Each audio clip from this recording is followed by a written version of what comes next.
The greatest gift.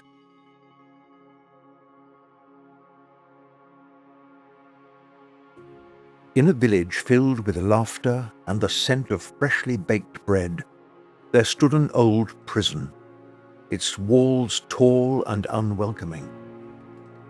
Inside, the prisoners felt lonely and forgotten, their faces as grey and gloomy as the walls that kept them in. One harsh winter, a fierce storm battered the village, driving sharp hail against the prison walls. The prisoners were forced to work through the freezing storm, the icy hail striking their skin and the cold wind cutting through their thin clothes. A villager walked past the prison and caught sight of the prisoners, their faces etched with weariness and pain. "It's too cold today," he mumbled to himself. The villager was struck by an idea and hurried home. He fetched his largest pots and brewed gallons of tea, infused with warming cinnamon and fragrant cardamom, filling the air with a warming, soothing aroma. He then lugged the pots to the prison, where the guards allowed him to pass the steaming, comforting tea to those inside. The prisoners sipped the hot tea, and its warmth brought them a few moments of relief from the biting cold. Some time passed, and the village baker wandered by the prison.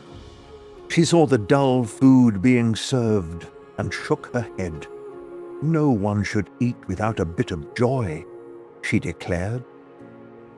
This kind-hearted baker spent the whole night baking her best recipes: golden loaves of bread, buttery pastries, and pies. The next morning, she brought her feast for the prisoners. The guards, moved by this act of kindness, permitted the food to be shared.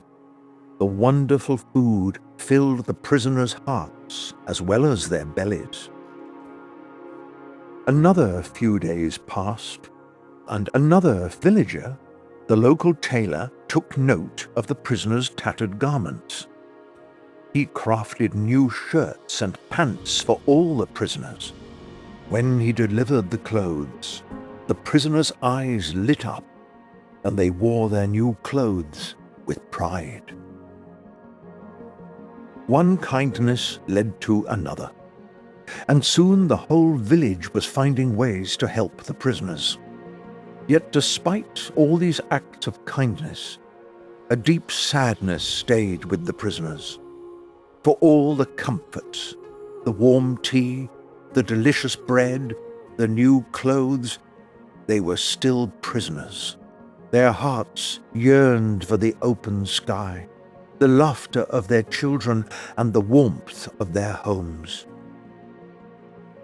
The truth was, no matter how kind the villagers were, what the prisoners wanted most was to be free.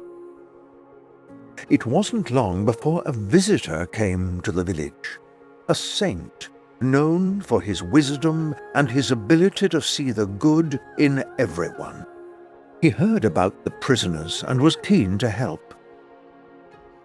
Therefore, he started visiting the prison every day, spending time with them and imparting to them wisdom about the purpose of life and importance of being good human beings. Soon the saint realized that the inmates were truly remorseful and seeking forgiveness. Moved by their sincerity, the saint approached the village leaders and explained the villagers' kindness had transformed the inmates, making them want to be better and do better. Inspired by the saint's words, the leaders decided to pardon the prisoners and give them a second chance. The saint then marched towards the heavy prison doors and unlocked the gates. "Come on out," he said to the prisoners. "You're free. Go back to your homes, your families, and your lives." The prisoners couldn't believe it. They stepped out, blinking and smiling in the bright sunlight, feeling like birds let out of a cage. They were free to be given a second chance to live a good life as taught by the saint. We are like those prisoners. We may have delicious food to eat, nice clothes to wear, and comfortable homes to live in, but we are still trapped in this prison of this creation. We can attain true and lasting liberation only when we meet a true saint who gives us the key to liberate ourselves. By turning that key, applying the teachings of a true master, we can escape from this prison. Only then can we realize God within ourselves.